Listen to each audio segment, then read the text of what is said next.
کیسے گئے تھے خواجہ آصف صاحب نے بتا دیا۔ کاش کوئی علماء حق ہم میں سے کوئی بولتا کہتا کہ آپ غلط بیانی کر رہی ہیں۔ علماء حق کی شان تو یہی تھی کہ وہ کلمہ حق کہتے تھے، جابر سلطان کے سامنے بھی کہتے تھے۔ یہ محترمہ مریم نواز کے سامنے بیچارے بالکل بولنے کے قابل نہیں تھے، کوئی ایک بھی نہیں بولا کہ آپ کے والد محترم نے ججوں کے خلاف جو کچھ کیا، 97 میں حملہ کیا، پھر یہ جو فیصلہ ان کے خلاف آیا سپریم کورٹ کے بینچ کا، اسے ماننے سے انکار کیا، ان ججوں کو برا بھلا کہا بغض سے بھرے بیٹھے ہیں۔ اور ابھی آپ کے چچا اور آپ کے والد محترم کھلم کھلا عدالتوں کو للکار رہے ہیں، عدالتوں کے فیصلوں کا مذاق اڑا رہے ہیں اور کہہ رہے ہیں ہم نہیں مانیں گے۔ تو محترمہ کس منہ سے کہہ رہی تھی کہ جج ہم نے تو ہمیشہ عدالتوں کا احترام کیا ہے، ہم نے تو عدالتوں کا سامنا کیا ہے۔ تو محترمہ آپ کی تو تاریخ اس مسئلے میں بہت تاریک ہے۔ اب مجھے آپ سے گلہ نہیں، آپ کے جھوٹوں سے بھی گلہ نہیں، لیکن یہ جو سامنے بیٹھے ہوئے تھے ان سے گلہ ہے۔ یہ اپنے آپ کو امام ربانی حضرت مجدد الفسانی اور اعلیٰ حضرت عظیم البرکت رضی اللہ تعالیٰ عنہ کا جانشین کہتے ہیں، یہ کہتے ہیں، یہ شعر پڑھتے ہیں ممبروں پہ بیٹھ کے، کروں مدح اہل دول رضا، پڑے اس بلا میں میری بلا، میں گدا ہوں اپنے کریم کا، میرا دین پارہ نا نہیں۔ کیا یہ اپنے کریم کے گدا ہیں یا کسی نانی کے گدا بنے بیٹھے ہیں؟ ان کو اس پہ غور فرمانا چاہیے۔ ایک اور بڑا جھوٹ جو محترمہ بول رہی تھیں، فرما رہی تھی اس الیکشن میں ہمارے خلاف مسجدوں سے تقریریں ہوئیں، ہمارے خلاف بینر لگے اور ہمارے خلاف فتوے لگائے گئے۔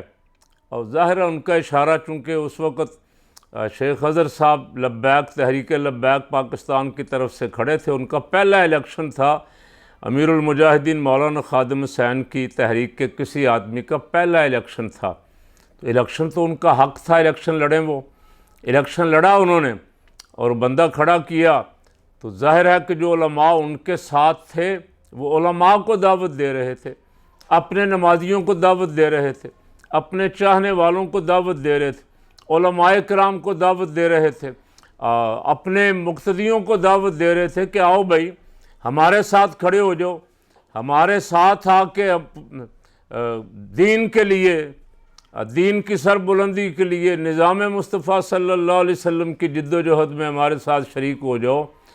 تو ان کا یہ حق تھا۔ بی بی صاحبہ، یہ آپ کی کوئی ٹھیکیداری تو نہیں تھی کہ آپ کو اختیار دے دیا گیا ہے کہ آپ کے علاوہ کوئی الیکشن بھی نہ لڑے۔ آپ نے کوشش تو یہ کی، شاید ان علماء اور مشائخ کو جو آپ کے پروگرام میں بیٹھے ہوئے تھے یاد نہ رہا ہو، مولانا شاہ نورانی رحمۃ اللہ اور ان کی جماعت جو مریم نواز کی پیدائش سے بھی پہلے کی بارز وجود میں آئی ہوئی تھی، جس نے پاکستان بنایا سنی کانفرنس کے نام سے، پھر جمعیت علماء پاکستان کے نام سے 1948 میں کام شروع کیا۔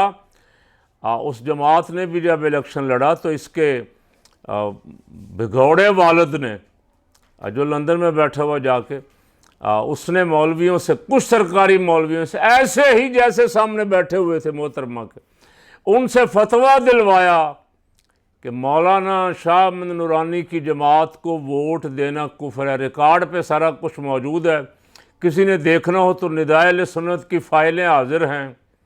تو ان کا شروع دن سے رویہ یہی ہے کہ ہمارے سوا، ہم دین کے ٹھیکیدار بھی ہیں، ہمارے گھر فرما رہی تھی، ہمارے گھر تو محفل میلاد بھی ہوتی ہے، یعنی 2-4 دن پہلے فضل الرحمان کے ساتھ کھڑے ہو کے دیوبندیوں کو بیوقوف بنایا، اور یہاں 2 مولویوں اور پیروں کے ساتھ بیٹھ کے بریلویوں کو بیوقوف بنایا۔ بیوقوف بنانا تو ان کو آتا ہے نا۔ یہ کوشش کرتی ہے کہ قوم، ساری قوم کو ہی بیوقوف بنائے رکھیں، ہمارا الو سیدھا رہنا چاہیے، اقتدار ہمارے ہاتھ میں رہنا چاہیے۔ تو جو سامنے بیٹھے ہوئے تھے بڑے شرمندہ تھے۔ محترمہ، وہ آپ کے ساتھ ہوں گے کسی مجبوری کی وجہ سے، لیکن اندر سے آپ کے ساتھ نہیں تھے۔ ان کی باڈی لینگویج بتا رہی تھی وہ پریشان تھے، وہ لا کے بٹھائے گئے تھے، وہ بیچارے ایسے تھے جیسے چاروں طرف سے کوئی ان کو خوف وہاں بٹھائے ہوئے ہے اور وہ بول نہیں سکتے. یہ سٹیج پہ کھڑے ہو کے ممبر پہ ہر جمعے آیت سناتے ہمیں, اتقوا اللہ وکونوا مع الصادقین, اللہ سے ڈرو اور سچوں کے ساتھ ہو جاؤ. تو یہ جس کی تقریر سن رہے تھے یا جو ساتھ بٹھایا ہوا تھا پرویز رشید, یہ سچے ہیں. یہ علماء سے کہتا ہوں جو بیٹھے ہوئے تھے. اگر کوئی پیر بھی وہاں تھا, ایک پیر میرا دوست بھی تھا وہاں, اگر باقی اور بھی کوئی پیر تھا تو ان سے بھی کہتا ہوں دل پہ ہاتھ رکھ کے ذرا ایمانداری سے خدا کو گواہ بنا کے کہیں کہ یہ جو تقریر فرما رہی تھیں, سچ فرما رہی تھیں, جو کچھ کہہ رہی تھی یہ سچی ہیں, یہ آپ سچا سمجھ کے ان کے ساتھ ہیں. اور اگر آپ جانتے بوجھتے ہوئے کہ یہ جھوٹوں کی نانی ہے اور یہ سارا کچھ جھوٹ کہہ رہی تھیں پھر بھی اس کے ساتھ ہیں, تو کاش پھر وہ آیت مبارک بھی آپ سن لیں, لعنت اللہ علی الکاذبین. جھوٹوں پہ اللہ کی لعنت ہے. ساری تقریر جھوٹ پہ مبنی تھی, کوئی ایک بات بھی علماء کے سامنے بیٹھ کے ہی سچی کہہ دیتی. چلے علماء کے احترام میں کہ بزرگ بیٹھے ہوئے ہیں جی, داڑھی والے پگڑی والے بیٹھے ہوئے, کوئی سچی بات کر دیں تاکہ یہ خوش ہو جائیں. لیکن وہ تقریر لکھنے والا, تقریر لکھ کے دینے والا جو ساتھ دہری اور دیوس بیٹھا ہوا تھا, وہ دین کا مخالف ہے. علماء کرام آپ کو بھول گیا, یہی بے ایمان تھا جو کہتا تھا مسجدیں جہلا کے سپرد کی ہوئی ہیں, پانچوں وقت مسجدوں سے اذان کی آواز جو آتی ہے وہ پورے معاشرے میں افراتفری پیدا کرتی ہے. یہ جہالت کے اڈے ہیں مسجدوں کو, یہ کہتا تھا جو آپ کے ساتھ بیٹھا ہوا تھا کل. تو میں صرف یاد دلا رہا ہوں, آپ جن کے وارث ہیں, جن علماء کے آپ وارث ہیں, ان کا بڑا نام تھا. انہوں نے گوالیار کے قلعے میں قید کاٹی, انہوں نے بڑے بڑوں ظالم بادشاہوں کو للکارا, بادشاہوں کو, جمہوریتوں کو نہیں, بادشاہوں کو للکارا, اور تنہا سینہ تان کے حضور رحمت عالم صلی اللہ علیہ وسلم کے دین کا پرچم بلند کرنے کے لیے کھڑے رہے. اچھی روٹی اچھے ہوٹل پہ ایمان نہ بیچا کریں. ٹھیک ہے, آپ کو ایک وقت کا کھانا ضرور اچھا ملا ہوگا, کسی اچھی جگہ انتظام کیا ہوا تھا انہوں نے, اور شاید کوئی خدمت کوئی نذرانہ بھی موصول ہوا ہو, لیکن اس پہ ایمان ولا تشتروا بآیاتی ثمنا قلیلا.